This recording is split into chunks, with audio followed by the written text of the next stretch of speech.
I'm Dr. Kristin Carothers, a clinical psychologist with expertise in behavioral interventions and CBT. Today, I'll be answering the internet's biggest questions on discipline and kids.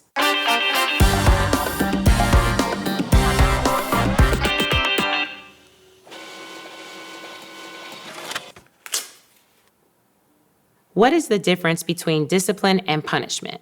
I think a lot of people and parents get this confused. What I want you to understand in terms of the differences between discipline and punishment is that discipline is focused on teaching forward behaviors, what to do next. If a kid is engaged in a behavior that needs to be corrected, we're giving them the to-do or the opposite of that. Please walk, please sit, use appropriate language. With punishment, what ends up happening is you may implement a consequence that doesn't necessarily teach kids what they should be doing. It just lets them know that you are angry at what they did. As a parent, we're human, and there are times when we're going to have our own experiences and emotional reactions. And what we just want to remember is that our kids are looking to us to learn what they should be doing and what to do next.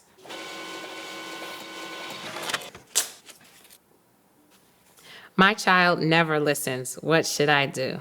I think as a parent, it's really common to feel as if or to believe that your child never listens. But one of the things I think is important for us to remember is that there are likely certain circumstances when you find that your child is less likely to listen to you. Could it be that they're so engrossed in a screen that it's really hard for them to take their eyes away? Is it that they don't really understand what you're asking them to do, or you've given them a multi-part command that's hard to follow? Could it be that they're feeling really frustrated because they're engaged in an activity that's not pleasant for them or that's uncomfortable, and as a result, they're really having trouble responding to you? Once you've figured out the specific situations where your child is having trouble listening, then you can figure out the why and what to do next. My other piece of advice is be consistent. If your child learns that you won't follow through, they are less likely to listen. So just remember, we want to be positive, we want to be consistent, and we want to always praise the behaviors that we want to see.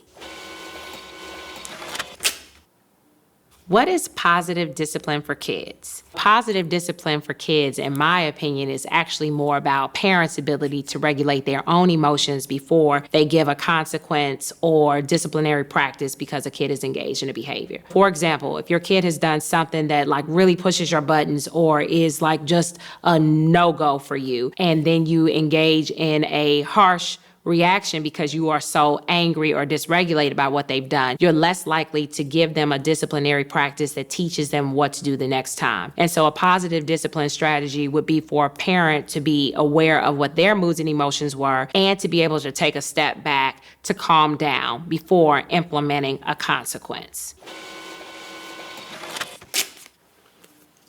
Do timeouts work?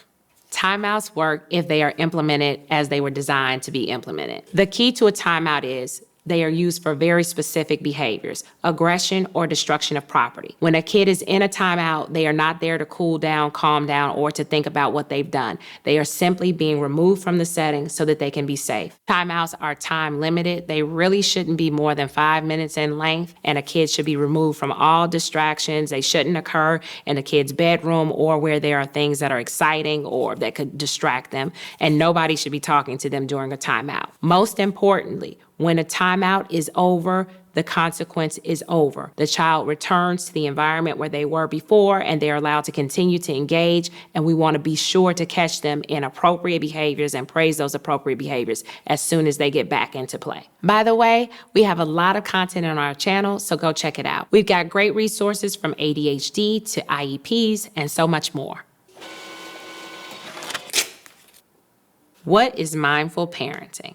So I think when I approach this question, I really want to start with what is mindfulness? And mindfulness is a practice where we are fully present and engaged in the current moment. We're not thinking about what's happened in the past or what could happen in the future, but we're staying present and we are observing what is going on around us without judgment. Mindful parenting is when parents are able to engage in parenting without becoming so emotionally involved that they are not able to stay present with their kids and to be with their kids as their kids are learning and experiencing the world. Mindful parenting practices may be a challenge if you as a parent don't have many opportunities to take time to be mindful. When I was first learning about mindfulness as a psychologist, I had to learn how to describe and observe the things that were happening in the present moment without judgment. And many times as parents, we have lots of judgments about ourselves, about our kids, about whether or not we're doing a good job, about what's going to happen next. And all of those things can lead to emotion dysregulation,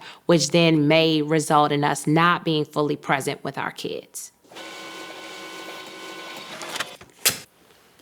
How do you get younger children to follow rules? One of the things I've learned as a clinical psychologist with expertise in behavioral parent management training and now as a parent is that it's really important to give clear, consistent commands and to follow up with specific praise for when those commands are followed. When you're trying to teach young kids to follow rules, it's important to remember that they may forget the rule after you've given it to them and that it's okay to restate the rules and to wait for them to follow through. Children learn through play, and so many times we are able to teach them how to follow rules through playing games. For example, Simon Says is a game that is literally teaching kids when they should follow a rule versus when they're allowed to do their own thing. And they're reinforced by winning the game or getting to stay in the game longer. As parents, another thing that we can do to reinforce teaching rules or getting them to follow rules is to make sure that we give a lot of praise after they follow a rule. If you have a kid who struggles with following the rules and there's some other kids around, you can do this thing where you praise the other kids that are around for following the specific rule. And as soon as you see that kid that wasn't listening follow the rule, you also give them the same praise. How do I set boundaries without being mean? As a psychologist, I want you to know that it's very important to set boundaries. Boundaries keep people safe. Boundaries make sure that we are in control of our environments, and boundaries also give validity to our experiences in the world. Setting boundaries without being mean is basically linked to mindful parenting practices. We have to know that we are calm and regulated when we set a limit and understand the function of a limit. So think about it this way. Boundaries are basically the roadmaps to help kids navigate the world. If a kid touches a stove, we say, no, don't touch that. It's hot. We're teaching a kid that they don't touch a stove because they could become hurt by the stove. When we teach kids about boundaries and we give them rules and limits, we show them the things that they need to learn so that they can go out into the world without us and be safe. What should I do if nothing seems to work? If you're in a position where you've tried everything, you've read all the books, you've talked to friends, and nothing seems to work in terms of changing your child's behavior, that's when it's really time to reach out to a professional for help. A good place to start is your child's pediatrician or school guidance counselor, and if you have access to a therapist or clinician, they might also be able to point you in the right direction or to give you more support. Consider this: if your child was experiencing a physical symptom or if something was broken, you wouldn't hesitate to go seek support from an expert or a doctor. When it comes to mental health, we want to take the same steps. Seek support from professionals who have the expertise to help you. Hey, thanks so much for watching. If you found this helpful, we actually have a lot more content like this on our channel, so make sure to subscribe.